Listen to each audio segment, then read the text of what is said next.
All right.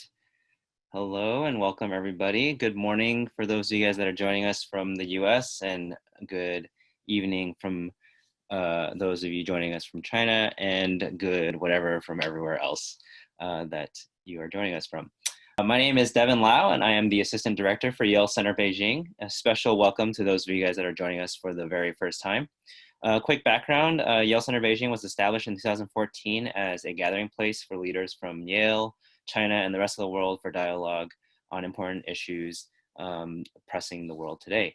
We bring the best of Yale as well as other sectors to China to share from all fields of study, and our programs range from medicine to philosophy to music to economics to science to art to history, you name it.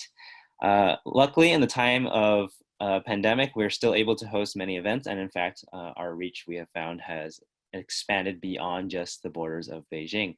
And today we are lucky to host three esteemed panelists for a wonderful discussion on Chinese science fiction, AI, and alternative futures. If you've participated in our talks before, you will find that today's format is slightly different because we do have three guests. We will welcome all three guests to share their views for about 10 minutes each, and then we will open up the time for Q&A and further discussion. So please feel free to ask relevant questions in the chat box, which you will find on the bottom of your screen.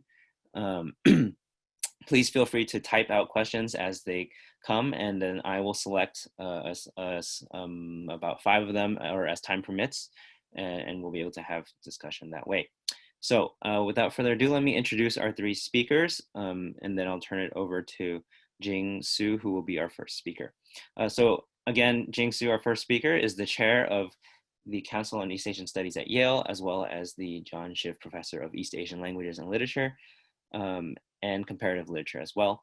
She's the author of multiple books, numerous articles covering everything from literature to linguistics, science and tech, typewriting, digitization, diaspora studies, migration, et cetera, et cetera, et cetera. It's quite an extensive list. She's well known for crisscrossing different fields and disciplines in the humanities, social sciences, and the sciences. Her recent writings on Chinese sci-fi have appeared in the New York Times and Financial Times, and her latest book looks at how China entered the IT era and what happened to Chinese script technology in the age of Western alphabet.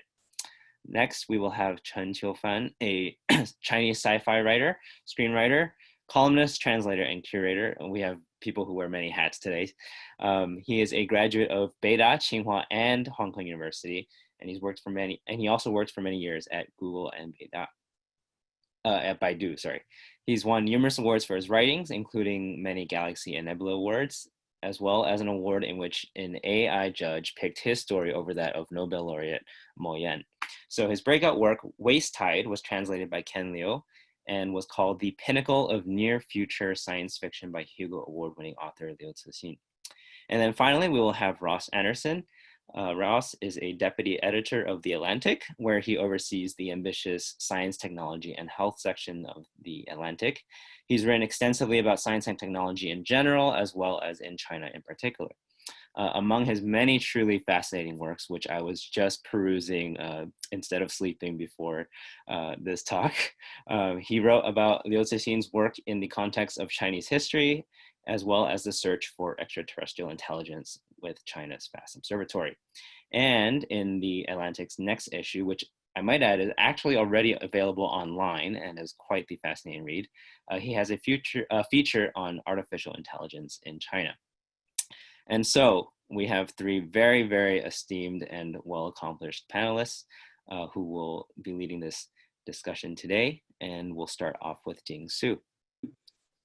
Actually, hi, good evening, I just said everyone in Beijing. It's great to be here. I see Ross and Stan probably in my next screen. Devin, thank you for organizing this. May I just suggest actually that we have Stan go first, and maybe I'll go second and Ross. It's always good, I find, when we talk about science fiction to go straight to the horse's mouth, so to speak, and have a writer Yes. Start us off. And certainly Stan is not a stranger to many of us. So let me just hand it over to him first. Perfect.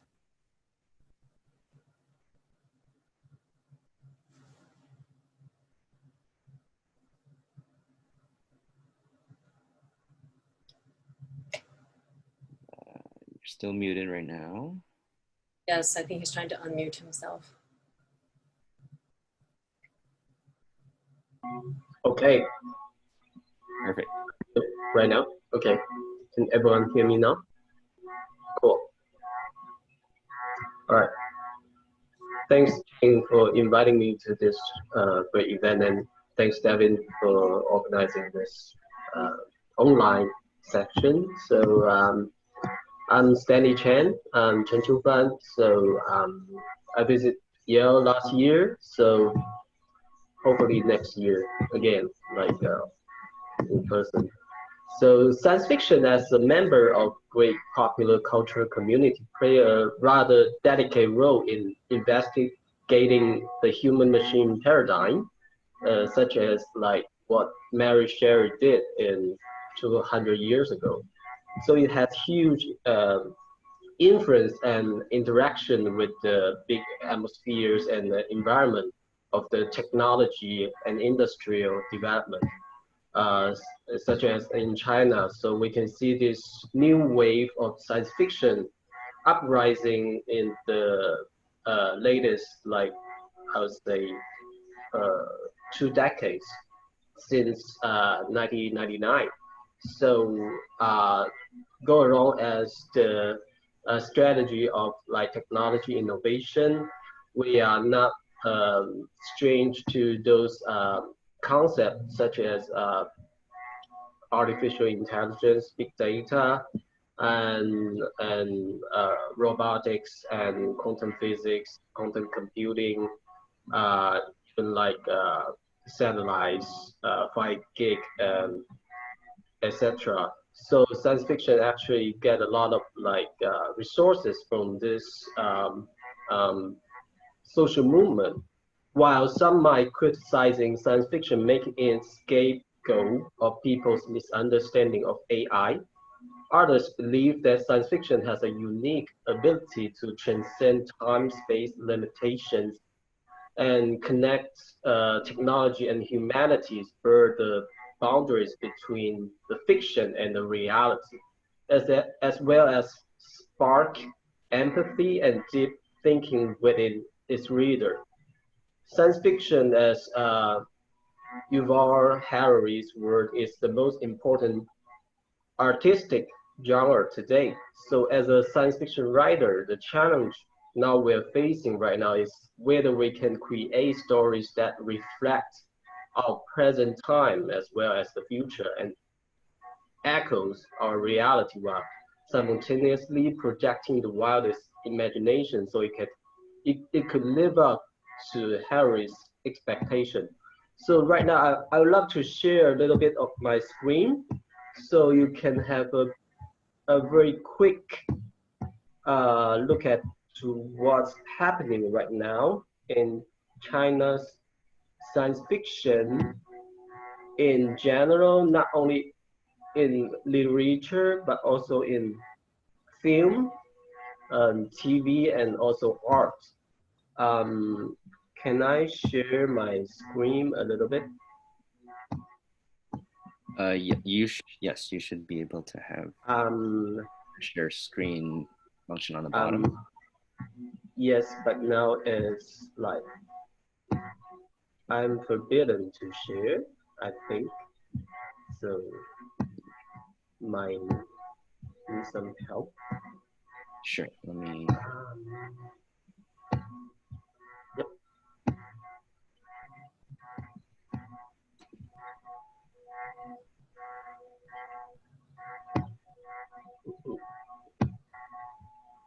All right, maybe I can go on without sharing the screen. Let me, yeah, maybe you can keep sharing while I work on that. Okay, yeah. So especially in recent years, actually we saw a lot of publication on AI in science fiction genre coming out. Mostly, I would say it's just like imitation from the West. So it's all about like replacement of the jobs and also like the battle between the human and the robots, and also like the AI self-consciousness. So there's nothing hugely different from the Western perspective. However, I also noticed that there's some writers such as Han Song. He tried to explore the potential from a much more Eastern uh, angle. In his latest novel, The Exorcising, he imagined the AI as um, a curing system, just like the hospital. And he tried the AI itself, considering not only as a patient, not only as a doctor, but also a patient, because it think it's the only way to ultimately to resolve the problem. But somehow at the end of the day, the AI found is not the physical body which got disease, but also the society was sick. So he couldn't solve the society. He couldn't. It couldn't cure the whole problem without managing uh, without like using only the medical uh, resolution to cure all the disease. So he decided to curing all these patients. So it becomes some kind of dilemma to break through the dualism of like human and machine. And also in one of his short story called Buddha-ness, so he imagined the Buddha was all made of robots. So the AI, the robot, tried to uh, into some kind of escapism movement. So just like human beings did in the history. So they try to escape from the modern society and also like rescue themselves. Also like we can so we can see it's like a reincarnation of the life forms. So it's pretty much like we can source this specific imagination back in the history of like China and also Buddhism. So, but mostly I can see from the fiction uh, uh, side, and also in the film or TV genre, you can see a lot of like themes about AI girlfriend, AI boyfriend. So it's mostly connect to the anxiety of low birth rate and also the population, and also like this marriage issue, which is currently brought up by the media. So you can see there's a lot of like discussion around this human machine relationship in this romance uh, TV and movie uh, works. And also like the director Zhang Yimou, he tried to explore AI in his very latest cinema or like stage performance called 2047 Epilogue. So he actually bring the robots to the stage and using human performers to imitating the movement of the robot arms. So try to create this kind of coexistence. But to me, it's pretty much more like a visional on the very shallow level of like exploration. Nothing go deeper into the philosophy because we're mostly following the Western perspective in the last 4 decades. So, and what's more You in can share the your screen. You can share your screen now. right now? Definitely. Okay, cool. Yep.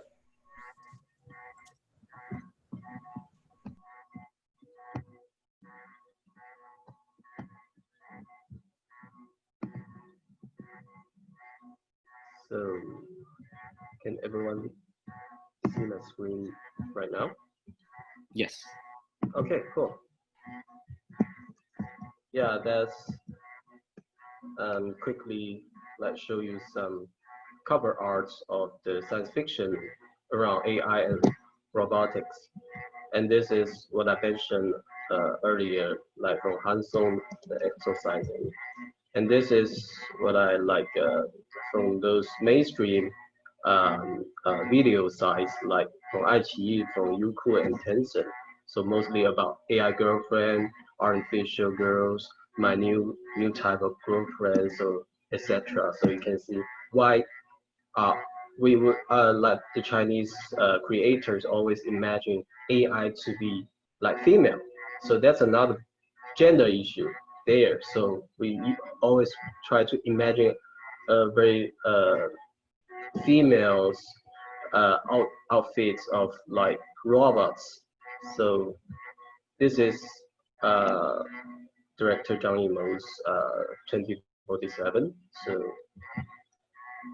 So AI to me is not only became a theme, but also profoundly changed the game. So this is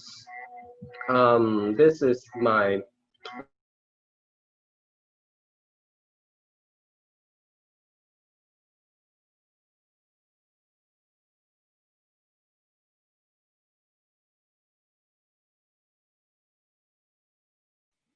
Oh, we lost. this algorithm to write a story called A State of Trends. So it actually won the first prize of a literature chart. So and like 0.0001 ahead of Mr. Mo Yan, the Nobel Prize winners, another short story. So it's just happened last year. So it's actually the jury was an algorithm. So for some reason, it thought my story with algorithm written paragraphs was the number one in the like 800 piece of short stories, which was published in 2018. So it's another very science fiction story. So yeah, right now I'm co-authoring with Dr. Kai-Fu Lee. So the book was entitled AI 2041. So it's including science fiction and also technology analysis all around like AI application in different area, different industry in 20 years. So it's very authentic and plausible scenario around AI. So it's forthcoming next year. So this is another project working with Tencent. So it's like the imagination of the next 1,000 years of like human AI code evolution, like epic. So it's a huge one. Right now they are creating some animation around that. So you can see still there's a Tencent penguin there in the next 1,000 years. So I'll quickly show you some art tech here. So by Mr. Qiu Zhijie and He Xiaodong. He Xiaodong actually is from Jingdong. He's the vice president of the AI Research Institute in Jingdong. So they try to using the machine learning to create some artwork together with like some traditional artists. So also with Microsoft's Xiaobing. So it's in a vision visual arts form. So also using some biotech. So this is like the Bi-City Biennial last year in Shenzhen and Hong Kong. So also with a lot of like science fiction, artificial intelligence, and VR elements there. So to me, it's like most art tech work and fiction using AI just as a crafting tools. So supportively expressing the concept, but I think it's not going deep enough and it doesn't see the full potential and the full possibility of AI there. So I think the more important thing is like we build up this interdisciplinary like a conversation between artists with the tech guys, with the tech companies, maybe the scientists, so we can have the deeper understanding and we can express our thoughts, and maybe we can connect to the deeper roots of Eastern philosophy, maybe in Chinese culture in the future. So that's what I try to explore in my next book. So that's what I would like to share for now. So we can continue the conversation later on. So right now I'll pass on to Jim. Thanks.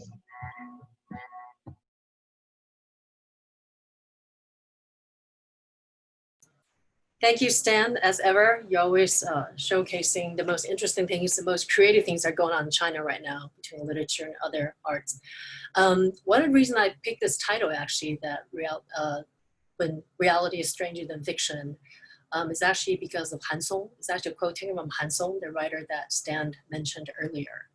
And being one of the most, I think, venerated figures in the field, he has this idea that right now, the moment we're going through is quite science fiction-like. So even though I very much appreciate, and in fact, one of the things I love about science fiction is thinking in increments of thousands and thousands of years.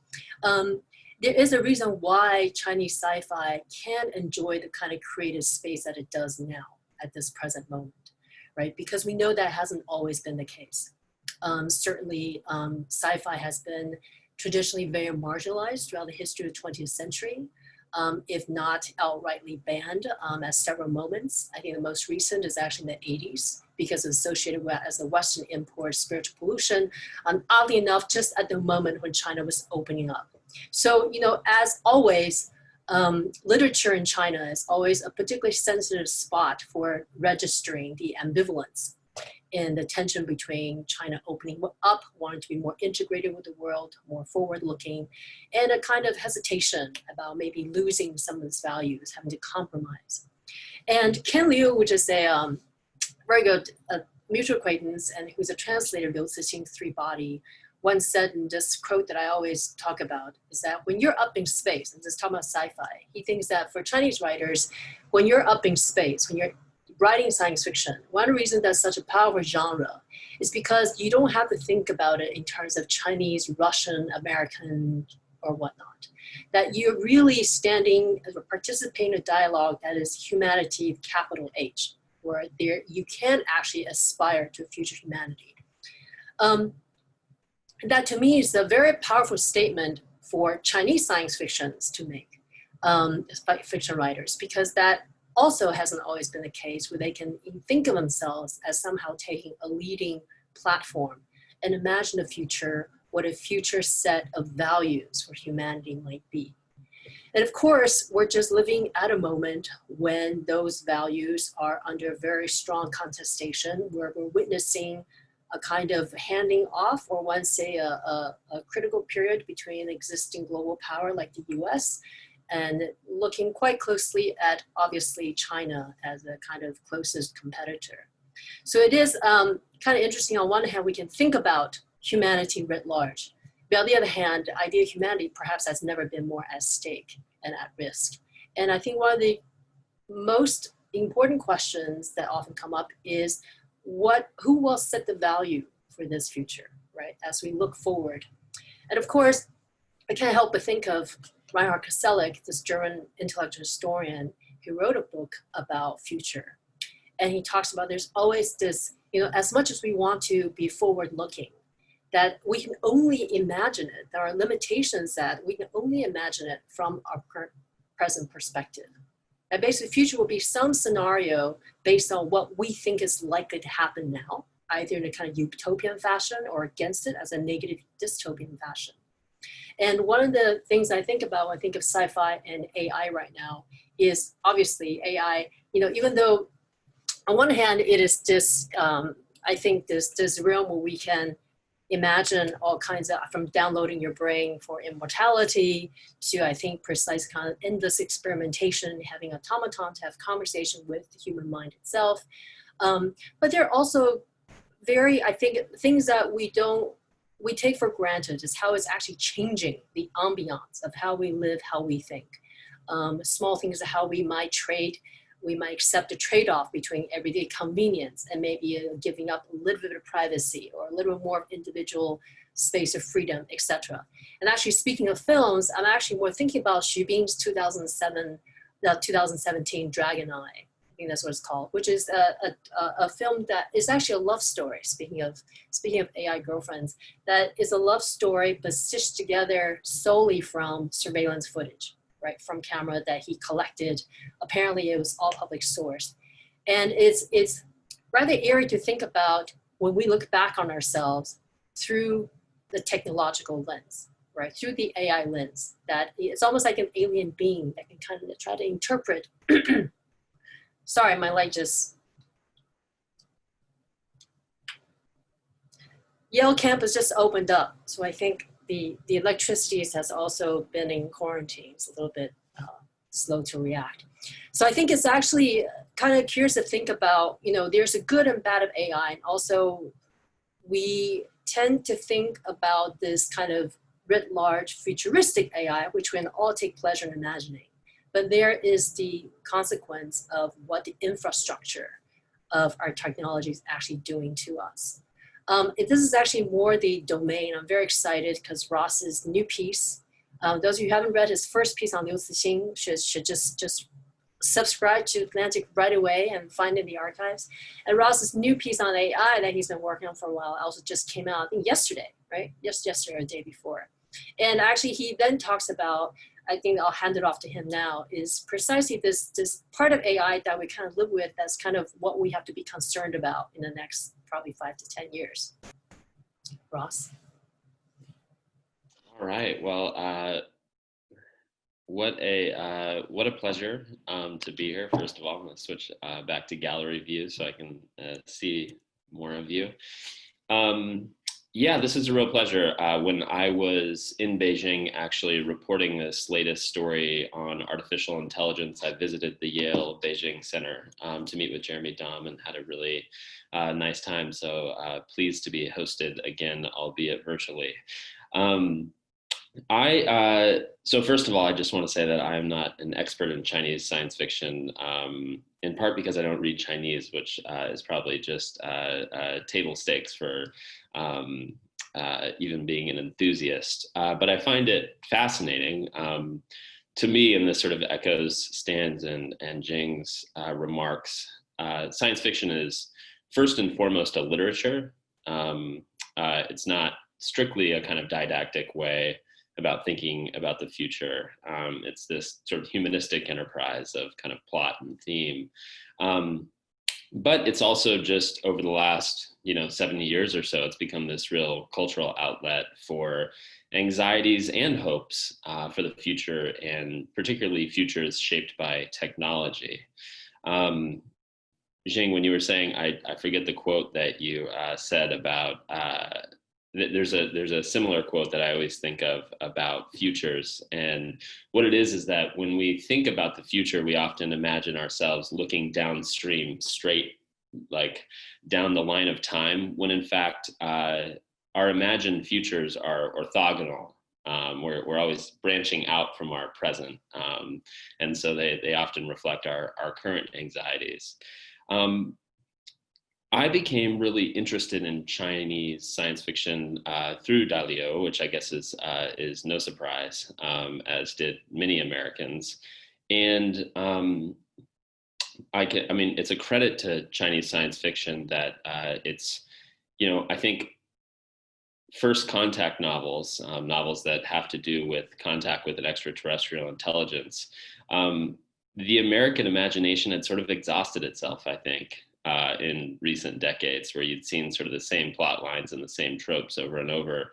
And it took Dalio and his tremendous imagination to really push modes of thinking about that subject, which I just find endlessly fascinating, forward. And so when I was setting out to write about the new science of searching for extraterrestrial intelligence, I knew I had to talk to him. Because I found I just think, you know, of really anyone in the world, he's sort of the foremost philosopher on that subject, and his thinking is laid out beautifully in his books. You know, when I really hesitate to be kind of essentialist in this way, but and I know that Ken Liu has written about this critically, but I first was interested in how his views of first contact with an alien civilization might be shaped by China's specific history and really the last few hundred years of its history, where China has sort of come into recontact with civilizations that at one point or another may have had some technological advantage, and that being sort of burned into the Chinese cultural memory and how that sort of manifests itself in Chinese science fiction. But of course, Daliu's views are much more expansive than that. They aren't simply sort of a one-to-one shaped by Chinese history, although in the course of our dialogue, it's clear that they are shaped to some degree by that history. I think just in reporting that piece and having the occasion to survey works by Stan and Hao Jingfeng, who I also met when I was in Beijing the first time, I just found it fascinating that there was this kind of native skepticism of technology in China that mirrors a kind of skepticism that you can see running back in American science fiction as well, but seemed to play particularly across class contexts, which you can see in Stan's Waste Tide, his wonderful novel, and also in Folding Beijing, of course. And that was to me, you see those themes in Western science fiction, but they seem to be being explored in a much more vital way in Chinese science fiction. And so I've been grateful to have my kind of imagination expanded in reading it. One thing I'm looking forward to, and I'm going to talk about sort of AI in my most recent piece in a minute, but while we're talking about sort of the cultural influence of Chinese science fiction, I'd say that I'm really looking forward to Chinese sci-fi cinema getting better, which is not a knock on it today, but just when I really want to see Stan's books made into, you know, $200 million movies, and because I think that sci-fi cinema has this real imprint on the imagination. You've seen that with 2001: A Space Odyssey and the Star Wars films and the films of Christopher Nolan, which have really kind of shaped the way lots of people think about the future globally. And the Chinese imagination of the future is so rich and expansive, and I'm really sort of excited for that moment when it really makes its mark on global cinema. It's getting there, obviously, but I know that it's going to get there even more as in the next 5-10 years. As Jing mentioned, I recently wrote a piece, quite a critical piece, about artificial intelligence in China, not critical of the sort of extraordinary progress that Chinese AI's sector has made in the last 10 years, which, as with many things in Chinese technology, has been truly impressive, but more so the sorts of things that artificial intelligence might enable with respect to surveillance within different political structures, and in particularly trying to imagine how a future like that might play out in China. And the piece being somewhat speculative and future tilted, I actually felt some kinship with science fiction writers in terms of trying to imagine sort of various futures and how they may shake out. And so I'm happy to talk about more about that, but I figured I'd just characterize the piece that way and open it up for our wider discussion. Great.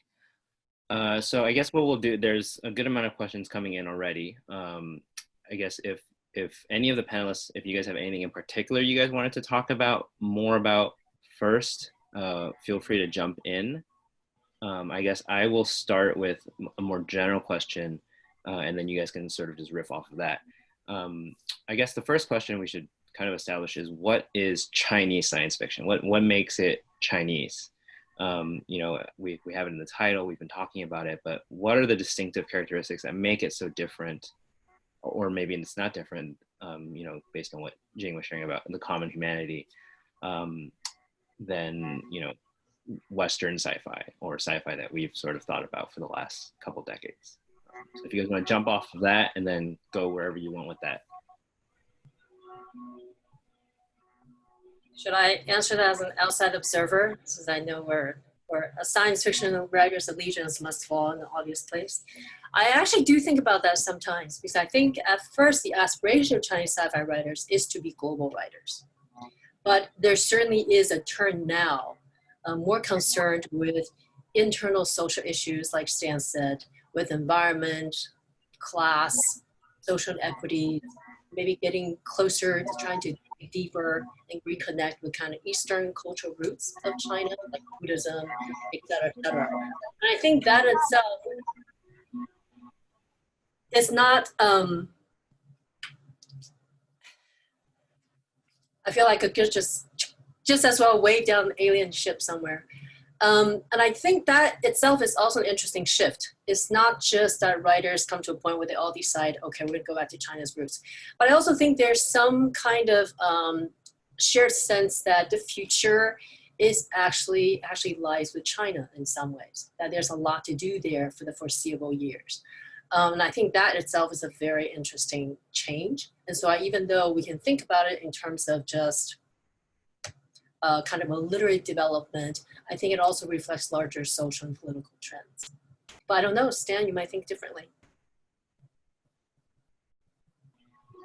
No, I mean, I totally agree with you. I positioning myself as a word writer, but using Chinese, so just as a language. But yeah, we've been talk about this like Chineseness in science fiction for a while, but actually for now I think it's not that unique compared to the Western science fiction as a genre, because it's imported to China in recent 100 years. So actually it's just like a baby or like a young adult. So I think we're still exploring the potential there. So how to reconnect to the root of the traditional Chinese culture. So not only for science fiction, but also for film, movie, contemporary arts, everything, fashion, architect, so architectures. So you can imagine that like in the recent 4 decades, actually we're just following the path of globalization. So actually it's westernization. So we abandon a lot of things back in history. So right now we might need to look back into history and find out what we actually necessary to rediscovery. So that's what I thinking of. The only thing that I would add to that is I would say that one of the most refreshing things to me about science fiction in particular is just its de-Americanization. Just the fact that all these futures that people could imagine, all these different sort of permutations of how people might live in the future, tens, hundreds, thousands of years from now, and yet they still imagine that America would be the sort of protagonist when encountering, for instance, like another cosmic civilization. That was what showed the sort of smallness, actually, of the Western science fictional imagination. And so, in fact, I remember one of the piece that I wrote about Daliu's book, or partly about Daliu's books, where I also went to FAST, which is which everyone on this call will appreciate, is the Extraordinary Observatory in Guizhou. One of the reasons we titled that piece, "What Happens if China Makes First Contact?" And one of the reasons we did that is we knew it would be so confronting for American readers, because they're so used to imagining themselves as like the planet's kind of protagonists when it comes to confronting the wider cosmic world. And so it's a fascinating sort of reorientation for people to think more globally and to realize that, that it might be that China might be sort of the globe's protagonist for such an encounter. I think that the more global science fiction gets, I think the better it is going to be for the sort of the way that we think about the future. All of us think about the future in general. I just see a question, by the way, Devin. Someone asked if the rise of Chinese science fiction symbolizes the rise of China as a great power. I was just going to go there. That seemed like an obvious segue there. So Yeah. go ahead. Yeah. I have to say, so, it's, when we talk about sci-fi, we talk about, like Ross was saying, these counterfactual scenarios. What if? And it seems all very speculative, anything's open. But I would think that in some ways, this kind of what if being asked now has a very different, China's in a very different position to entertain that. It's not pure fantasy. I mean, we think about science tech development in China. It really goes all the way back to 1956 with the first 12-year plan. And automation was basically in there. It's about computing, it's about acquiring these sophisticated technology. And then not to mention others like 748 or 863 after that, where these high-tech development has been pushed to the fore. So we shouldn't imagine the future as something that just kind of just happens now that we can imagine it or it could go any other way. This has been very carefully planned. And I think one of the remarkable and most fascinating things about understanding China is how consistent it has been and where it wanted to be by the 21st century. Of course, one tend to think of this as more the Soviet model of state planning, et cetera, et cetera. It's always these 5-year plan, 9-year plan, whatever. But I think this has actually been a very methodically thought out scenario. I mean, we can see this played out, how science fiction in some ways coordinates with AI industry, in some ways with other fields and domains, Chinese companies. So in some ways, I think what's special about Chinese science fiction is how it precisely sits at the intersection of all these very incredible frontiers, very important frontiers in China right now. So I do think it's in a very different position than American science fiction, which, traditionally has always been more about the individual protagonist. It's almost like an internal self-exploration. You don't really see that in Chinese sci-fi all that much, although I have to say Stan's work is exceptional in that regard. But it's also its play on self and automaton. But I should say, if we think about, Ross, your dream of $200 million, I'm all for it, something out of one of Stan's stories. But the question is, for Hollywood, Chinese stories don't sell as well. If you think about Wandering Earth, people didn't quite understand who the protagonist was in that film. Was it the son, the father? We never see aging heroes in Hollywood blockbusters. Or is it actually the grandson? So heroism in some ways is shared transgenerationally. And that's a very particular Confucian value that's being slipped into Wandering Earth. But that's very difficult for Americans to understand, for instance. I mean, Wandering Earth did incredibly well. It marked year 1 of Chinese science fiction film industry. But here, it basically just got released through Netflix. And actually, at first, before I looked into this, I thought it was a really big deal. But once you actually track down the person who's actually responsible for acquiring Netflix, it's actually it's actually a little bit deflating, because they actually just thought of increasing their membership abroad, that there's lots of Chinese living around the world outside of China. So they were hoping to scoop up some of that membership. So, it's really that one person who liked it. And he's Chinese, by the way, worked in Shanghai for a very long time. And so, there's a problem with translating, Chinese heroic stories about saving the world. And which is why Three Bodies is really kind of an anomaly in some ways. So we think of it as one that kind of opened up the gates. There's also something that has not really been rivaled, right? Since not even by Liu Cixin himself. He laments not being able to write another great novel like Three Bodies. And we have to think about, why is that? I mean, what is that? What kind of future does it actually portend, that it's almost inimitable, that you really cannot imagine in any other way? Anyway, just some thoughts on that.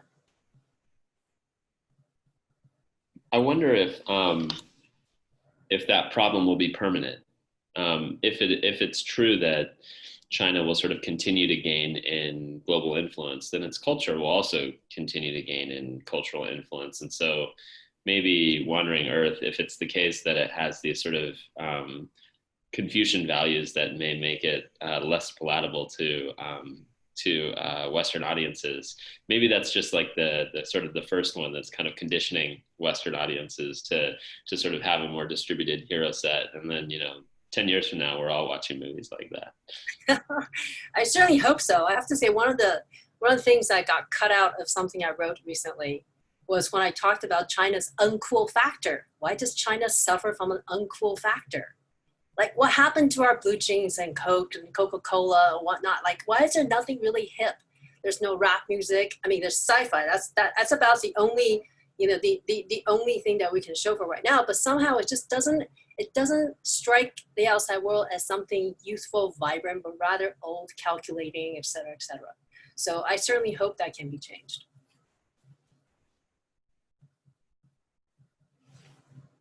Stan, do you have anything to add to that as the person actually living in China? Yeah, actually, I try to point out that actually the movie or the maybe the TV, also the novels we can deliver to the market actually is highly selective. So especially like in the cinema, it's a mainstream, it's a mass market. So it's highly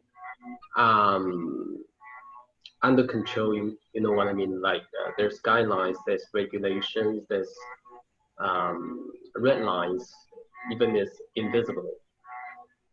So I think it's just represent like what Chinese government try to bring to the world, like as a whole, even it's in the form of science fiction in general. So even there's some maybe underground science fiction and maybe not some subgenre science fiction talking about something else, but maybe they didn't get that accessibility and become more visible cultural product. So I'm thinking about like and talking about the diversity there. So I think right now in the Chinese science fiction and also like the movie and film industry is not diverse enough. So we all know the reason why, but in the longer term, so it could be a huge problem there because everything is so similar to the others. So the audience get used to that and might get bored very quick. So they might turn away to something else, to some other genre, maybe some other medium. So so to me, it's like the biggest problem is there, like the market is not open enough. So not to mention how we conquer a broader market outside of China, the mainland China. So yeah, so I think we're too early to say that we become some dominant culture superpower in the world. So we're far from that. Yeah.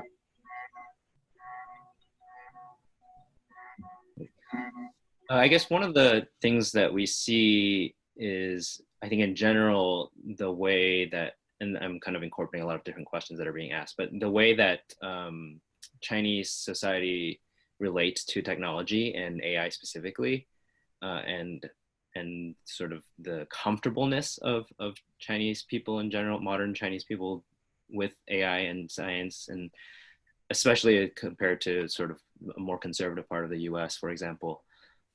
So I guess that would be, I think, something to explore, is sort of why that relation with AI and that relationship with technology is different, and how that plays out in sci-fi. And of course, ultimately, I think, Jing, you touched on this, but sci-fi is really just and Ross too, it's just a reflection of our current anxieties, right? And so sort of what does that say about either our dystopian or utopian views of the future as it relates to technology?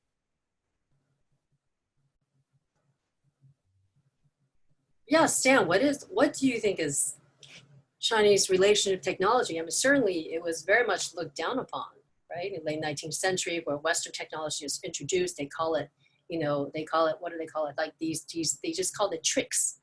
Technology was considered, it was nothing. It was like artisanship, trickery. But that's certainly changed in the past 2 centuries. So what do you think is the current relationship now, Stan? I mean, with Chinese on WeChat and... I think it's like deeply embedded to our daily life. So everyone is so acceptance of technology, and I think even the modern, the normal people, just like the elder people, like my parents' age, so they embrace the like e-shopping, like the QR code, even like this kind of big data stuffs.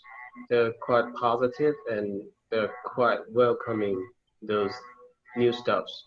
So even they think it's not new enough, so everyone's asking for newer stuff, fancier stuff. So I think that's pretty much like not like the people in the Western, maybe in the Europe. Um, so we don't have that heavy history of like the negative side of technology back in the history. So actually, we just bring in this kind of factors in after the opening and reform. So we all we can feel, all we can experience is the positive and uprising trend of using technology. So even right now we have suffering some negative side from like the privacy, like the surveillance, from using the abusing of like technology. But I think people just didn't get aware of like how serious like technology really changing our daily life and even our perception. So, and that's what we try to do as a science fiction writer. So we're using the narrative to educate, to enlighten the people. Like you have to look into the dark side of the technology. You have to look into the have you must read the instruction before you using the app. You know where your data goes, how who and how they were used. So I think that's blind spots of Chinese people for now, but I think it could be changed in the near future. So yeah, from different perspective and from different level. Actually, I have a question for my fellow panelists, if I may. Actually, Ross, you were going to say something. I was going to. I feel for Stan because we keep putting him on the spot, but he is in fact. I imagine his finger is on the pulse of Chinese cultural technological anxieties much more than certainly than me. And what I wondered is, I would distinguish. In science fiction, you usually encounter two different kinds of anxieties about artificial intelligence. One of them is a fear that artificial intelligence will achieve some agency and will be able to sort of redirect the affairs of humanity or of individuals in some way. This is the kind of the super intelligence scenario, or the singularity, or whatever you may call it.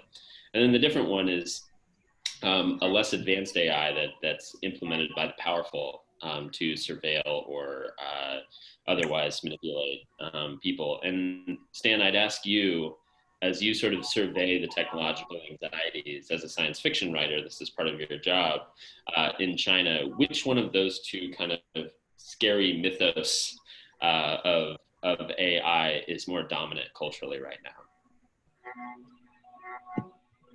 I think for now, still like AI and maybe space racing, like moon shot and Mars exploration. Like very recently, we just set off a rocket to Mars, right? And also deep ocean expected exploration. So in Nanhai. So and also as well as quantum communication and genetic engineering. So I think it's quite similar to the States. So nothing particularly different because the trend was there. So yeah. So for now, I can see in culture it's mostly AI robotic, drone. etc. Yeah. So I understand there are individual scholars, for instance, who would speak out against AI use in China or development of AI, the ethicist, so to speak. And certainly in the United States, we have organizations like Data Society in New York, who are basically kind of these watchdogs that talk a lot about misinformation, deep fakes, and show concern, and basically put out this kind of literature. Are there similar agencies or organizations in China that can do that you know of, that basically provide a kind of critical voice on AI and its social and political usage?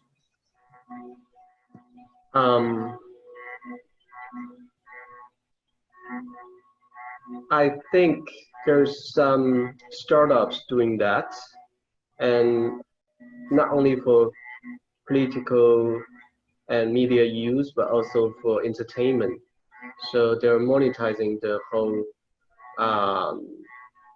information environment to maybe detecting some signals to control the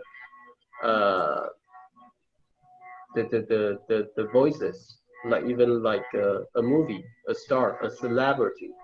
So they might monitoring those information and try to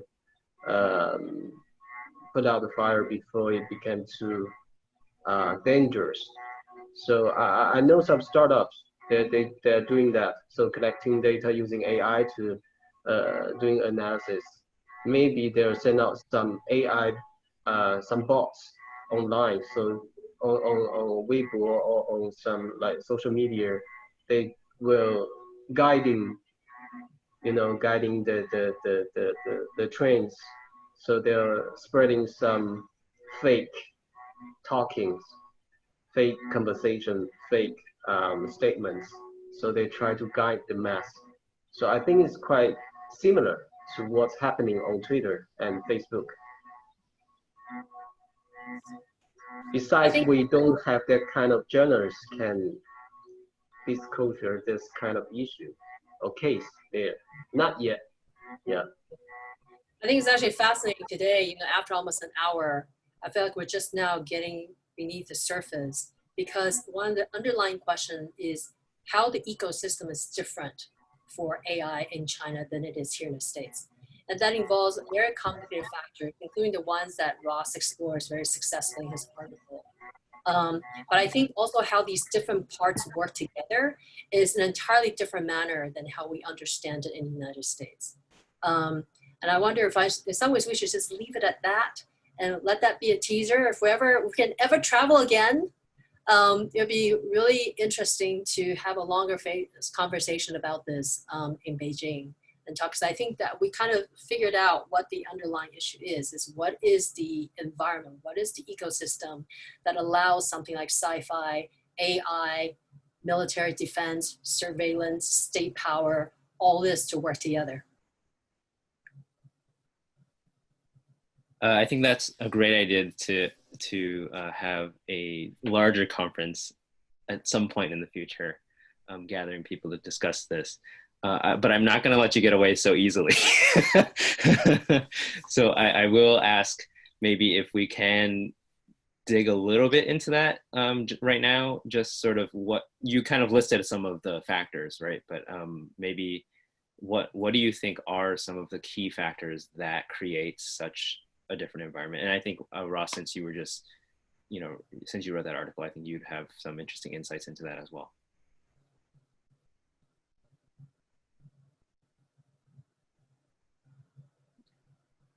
Just so I understand, this is just the sort of the political environment and how it shapes different ways people think about artificial intelligence and how those different ways of thinking about artificial intelligence are manifested in science fiction.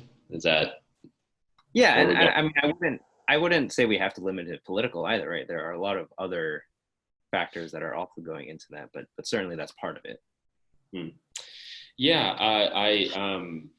I hate to keep passing the baton to Stan, and maybe it's inappropriate for him to even talk about this in particular. But one thing that's really interesting to me, my daughter has just tiptoed in from the kitchen, to retrieve an iPhone charger, so you can see technology. It's really at work. One thing that's interesting to me that one of our someone in the chat brought up, which is how they were talking about censorship specifically, but let's just say the political environment, the information political environment writ large, shapes Chinese science fiction. And Stan alluded to this, saying that there are various red lines. I was once meeting with a Chinese science fiction writer who told me that they were reconsidering the setting of their new novel because of political developments that were happening locally on the ground, and that it could attract sort of the wrong kind of intention if it were situated in a particular place. And I'm fascinated by sort of what those kind of invisible red lines are, and can they even be articulated? Would love to hear from Stan in particular on that. Well, it's a tough one because it's invisible, so it just keeps everyone guessing. So I think that's what they try to do. So keep you guessing and keep you self-censoring. So you might give up a lot of thoughts. So like in my new book with co-authoring with Kakuli, we try to set the stories in different cultural background in different countries, like etc. in China, maybe Japan, Sri Lanka, Africa, States, Europe, and Middle East. So we try to bring in the diversity, and under different cultural background, people react differently, and the government like plan and check the technology differently accordingly. So also in our like daily practice, so some lines you definitely shouldn't touch, like some historical incidents, like some some specific period of time. So, and especially even when you talk about some authentic nationalities and geopolitics conflicts, you should be very careful. So one case is I translate one of Ken Liu's story, like Byzantine's empathy, into Chinese.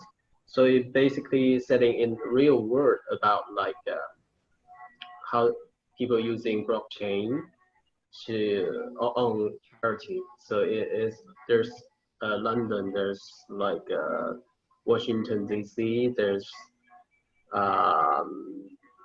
Burma, there's Northern Korea, there's China, of course. So when it got published, like the editor told us to change all these real names into fictional ones. So I have to work with Ken Liu to make up a fictional map. So basically, in geopolitically, like you can reflect to the real world, but actually we change all the names so you can keep guessing which is which. So I think maybe most of the reader can get the idea out of it, but I think it's quite interesting experience because you have to like play around the rules. You have to think about a lot of tricks, like go around this invisible red lines, but sometimes it works, sometimes it doesn't. So it all depends. So for example, the next novel I'm writing on is like actually setting in the States, and the California go independent, and the Chinese was elected as a president of the California Republic, and there's something happened because you can use Chinese there, but actually it's happened in the States. So that's what I try to create a trick. But I'm not sure if it works, but I think it's quite interesting because it led me to a totally different direction, which is I didn't think of previously, and also bring in a lot of new factors. Like I have to look into the history of like San Francisco and maybe some immigrants of a minority from China or from like Southeast Asia there. So I think it's also very interesting to have a broader view of like diaspora of Chinese people like outside of China. So I think so. As a writer, you couldn't choose the environment you will live in. Maybe you can, but there's always trade-off. So you have to think very carefully and think very smart when you're writing something specifically sensitive, as we mentioned here.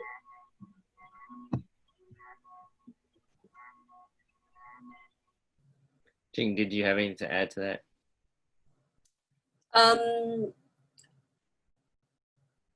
I think it's true that Chinese writers learn how to navigate around a landscape that is normally flattened into just some kind of top-down censorship from the outside. I think, as Stan said, there's something unpredictable about locating or seeing these red lines that are often invisible or gets moved, or depending on who's kind of judging it at that moment.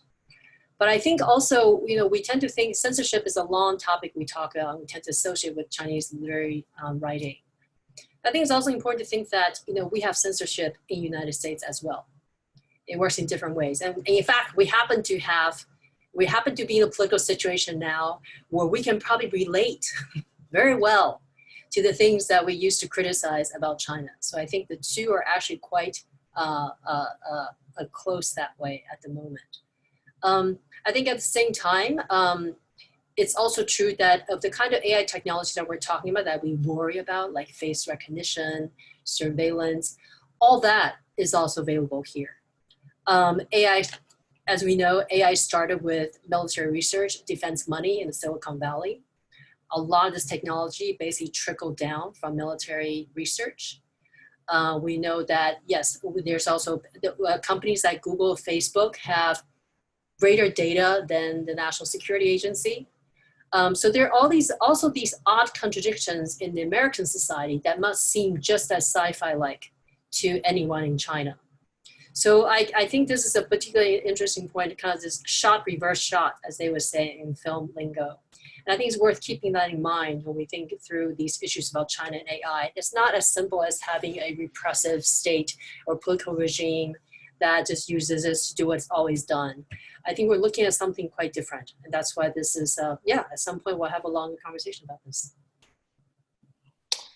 Yeah, I would add briefly to that, just to say that when I was first reporting on artificial intelligence in China and its possible misuse in China, frankly, one of my original frames for it was that I wondered, it was an interesting comparative study about whether the kind of public-private surveillance state that's being erected in the United States that we see from companies like Google, Facebook, Palantir, and whoever, who are extremely data hungry and using that data to any number of ill ends, whether that one was more pernicious than one that it may someday be administered by the Chinese state. And I think it's still an open question, to be sure. Ross, thank you for bringing that up. I guess more generally, if we're talking about AI and sort of our relation with AI, there were a lot of questions sort of about sort of human consciousness and AI and those either coming together. So I guess if you guys wanted to put on your kind of fortune-telling hats, prophet hats, what do you see in the future? What of sci-fi do you see coming into reality in terms of how we relate to AI? Well, we certainly have to let our literary prophet speak first. Yeah, I think what William Gibson described in Neuromancer back in 1984, so it's coming to us very quickly, like the Neuralink by Elon Musk. I think it's forthcoming maybe in next 1 or 2 decades. So yeah, so like everyone could jack into the virtual world, um, like the whole perception, multisensory and like interconnected to other individuals, like emotionally, like and also physically. So I think it totally changed the way we understanding the world, and maybe we can really have this kind of empathy to each other. So I think that would totally change the whole world in a very fundamental way. So that's what I'm looking forward to.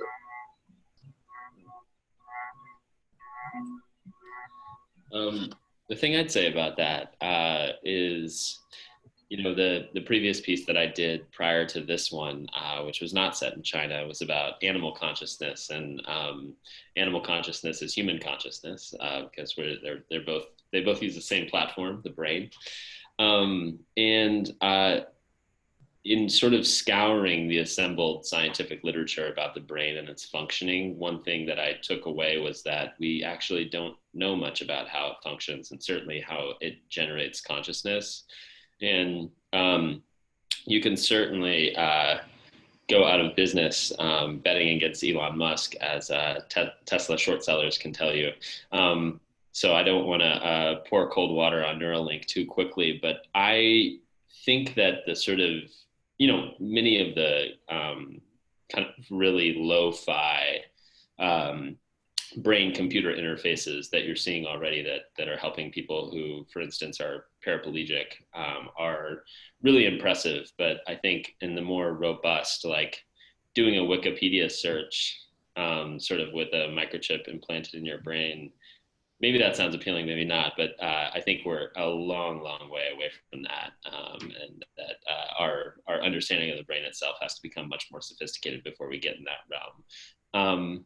Nonetheless, I do think that many of the most interesting AI futures that we can think about are cooperative in precisely that way.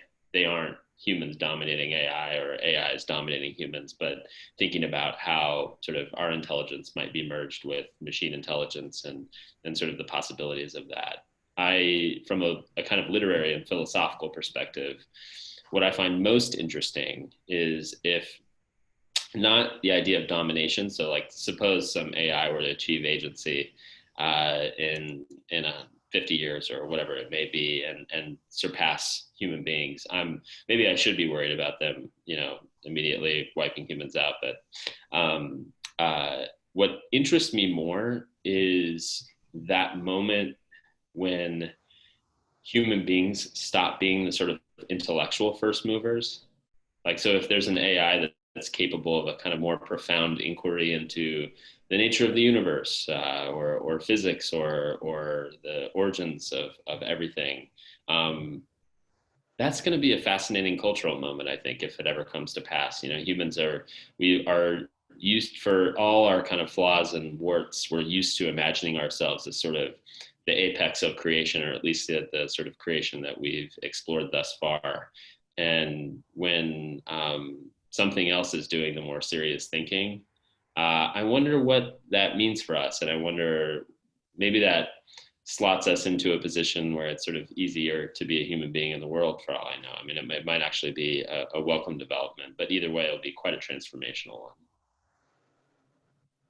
I think it's certainly true. I have to agree with Ross. As much as we like to think about aliens and Martians who will bring us the lesson that we truly need, in fact, we already have our evidence. We live with animals. We know that animals, they mourn, they feel. Empathy is, we don't have to look that hard for empathy. But although it is true that humans often find it hard to empathize with one another. And I was just thinking of how, what AI does to contribute to this. I mean, I think it is true with humans, how odd it is that we're probably the only species where we can be cruel to the ones we're closest with, and then cry over strangers. So I think that's the kind of paradox that maybe a few other animal species would experience. In terms of how AI can instruct us and help us, I think it's, I think we are very far from that kind of scenario that we often indulge in scientific, kind of like this kind of fantasy, because it's not that long ago where, AI had trouble. I mean, it can do massive calculations for, senses and whatnot, but it can't recognize a cat's face. And I think it's also true that, for humans, we have 44 pairs of muscles on our face that actually produce something like an emotion that we can read. So I think if AI has trouble figuring out what the difference is between a cat and a dog, it probably is a long way to go from actually sensing how a certain kind of expression, what kind of pain or emotion it might convey. So, it doesn't take any responsibility off of the human shoulders. I think we need to do a lot more in being ethical with ourselves in order to be ethical with the technology that we actually create. All right. Wow. That's a lot to chew on there from all of you guys.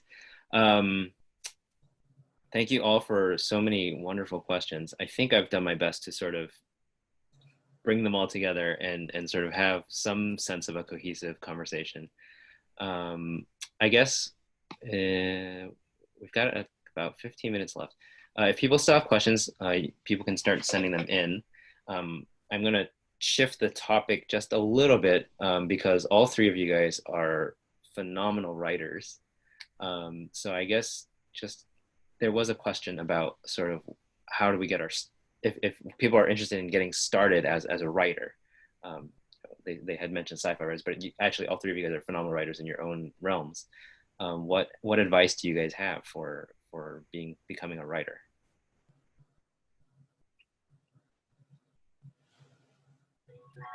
Okay, I'll take that one first.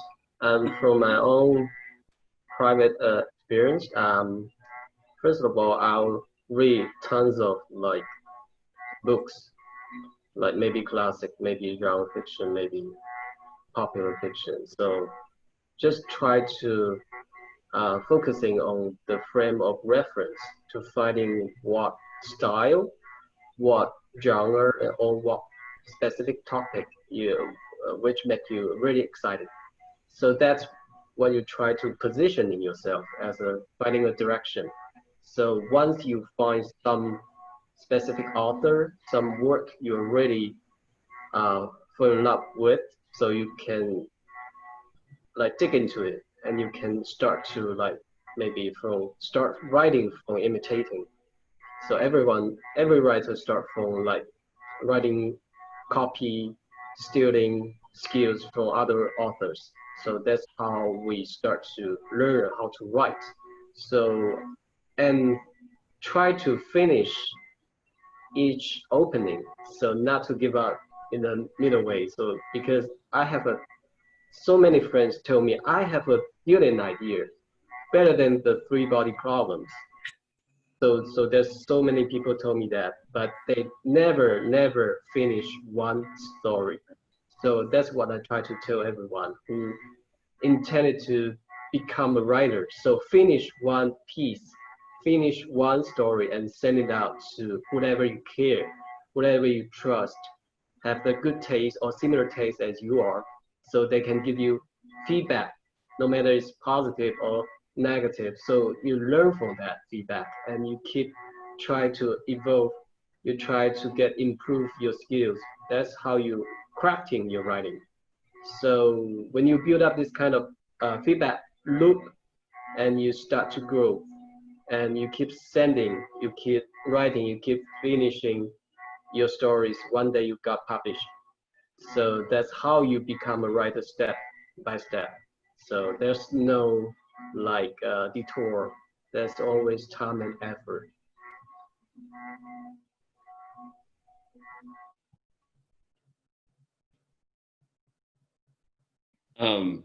I can go next.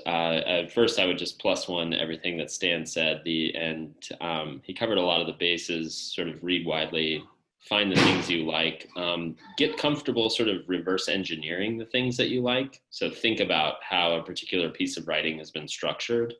And that's usually the invisible part, but the most difficult part. And then the other thing I'd say that was a sort of revelation to me that occurred later in life than I'd care to admit here, is to get really comfortable with revision. When I was younger, I didn't know any sort of brilliant, accomplished writers like Jing and Stan. And so I just assumed that everything I'd read was was kind of the product of someone just sort of sitting down in the morning to write. And when I learned that, you know, some of my favorite writers had, you know, poured over a draft over and over and over and over to make it better, that was a real breakthrough moment for me, because I realized that my hideous first drafts did not have to be the sort of final word for my writing. And so getting comfortable with kind of beating yourself up and you know, the pain of writing, really. I think that, you know, speaking as a nonfiction writer, one of the most challenging things about writing, and I'm curious if you have this experience too, Jing, is being confronted with a lack of clarity in your own thought. You know, you sort of like, when you have your thoughts privately, you can sort of imagine that they're all crystalline and logical and flow very easily. And then when you try to set them down on paper, you realize that they're a bit of a muddle and not always sort of sequenced, and one premise doesn't flow from another. And so the discipline of writing, kind of making you get your thinking straight on a subject, is extremely painful, but I found very rewarding. I have to say, as someone who, I can't claim to be a writer like Stan, but someone who reads the kind of writing that Stan does and tries to do the kind of writing that closer to what Ross has to do, I have two different sets of thoughts on this. One is, you know, when you read fiction, it's a similar process of feeling emotions inside, and you feel like you just want to put it out on paper. And that emotional flow a lot of times doesn't actually make good fiction, because no matter what kind of writing, it seems like it takes extraordinary amount of discipline and self-understanding along the way in order to put it in a form that your readers and your audience can relate to. And I think a very important part of that is, you know, like Ross said, get very comfortable with revisions. I have to say, and this is not to discourage my students or my friends, you know, often we try to get our students and friends to get that first draft done. It's almost as if that is the final goal, because it takes so long and so much work to get there. But in fact, it's really the revisions that make you mature and make you actually own what you write and own your ideas. And that is I think I hate to tell my students this, that the older I get, the more revisions I do. And it's, you know, and it's actually an incredible process. And so it's very important to think about that. And so, like Stan said, get something done first, because there's still a couple of mountains to climb after that.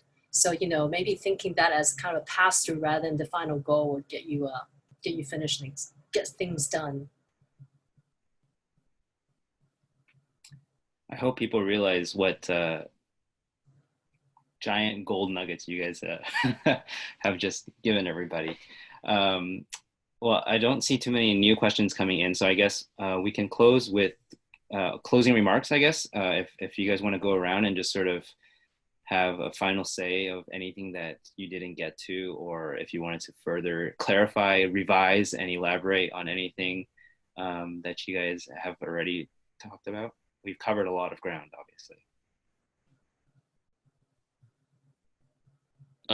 I'll go first, since Stan, you and Jing should probably close us out properly. I would just say that I continue to be really interested in thinking about sort of science and technology as they play out in China, although as something of a dilettante feature writer, I doubt it's a subject I'll return to for a few years. But in that time, I'm always looking for perspectives from Chinese people, which can be sorely missing sometimes from American commentary about science and tech and science fiction in China. And so as Stan did, I'm going to drop my email here in the chat. And I would just encourage people that if they have thoughts about stuff I've written or stuff we've written at the Atlantic, or just impressions of coverage of China in the West, or anything else, just links, please send them my way. I'd love to hear from people. And this has been a real pleasure. All right. Yes, during the conversation with the scientists and the tech startup guys, and also the investors, so I realized that I think it's very important, even more important right now to have this kind of conversation between technology and humanities, because you realize, especially in China, people who's doing tech or doing investment, sometimes they lack of the very fundamental, even the basic understanding of humanity in a broader way. So I think it's crucial right now, especially in China, without a lot of like regulation and policy on like the ethical using of like technology. So we um, need this kind of conversation to bring in the humanity to re-evaluate the the human, also the dignity, the value of human being in this like AI age. So just before they come up with the next brilliant idea and put into the mass market and become something disastrous. So that's what I'm thinking of, like when I'm writing some AI stories. We're talking to some people like that doing tech, doing AI in their daily life. I try to help them to understand what is the correct, or maybe we shouldn't say correct, what is the modest way to think about the relationship between AI and human. So sometimes they just ignore that. They just try to find out the shortcut, to find out the most cost efficient way to doing AI and make the most out of it from the capital market. So I think that's quite important for China, even for the world right now. Yeah, that's what I want to add. So we can leave the closing to Jing or Devin. Well, I feel like the two of you have already given the conclusion that we need. And perhaps to close, just to think of, I think to reiterate what Stan was saying, that there is a kind of particular vulnerability, I feel, in the Chinese population to what technology can bring. I think partly because it was promised to be a salvation to so many things for the past several decades. But I think the population culturally is also susceptible to the kind of excessive control that technology can bring. Just thinking of the time that we're living through now. I think during this COVID crisis, one of the remarkable things, but also one of the things that I still personally don't know what my thoughts are on it, is how AI, through AI, the control of the population, right, the isolation and contact tracing has been remarkably effective. And many have speculated, well, this is obviously because, you know, there's lots of opinions about this, that Asian cultures are already more to thinking as a group. They're less, you know, they're less individualistic in the kind of anarchic sense that seems to bizarrely underline kind of American sense of individualism. So there's a real kind of flip right now that's going on, which it makes us think about, you know, what does it mean to equate AI with state power? What does control mean? Are individuals more willing to accept it if it means that they can be healthy or feel safe if they'll travel in places like Xinjiang? I've actually heard this from a few people that I know, that even though there's sort of different set of scene going on in Xinjiang, but for the Han Chinese who's going there, they feel like it's never been safer.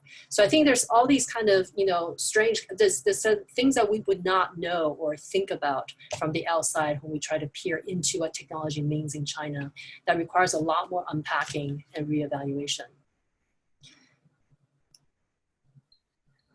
Wow, that's quite the teaser for our hopefully future conference where we can all gather together in Beijing at the center.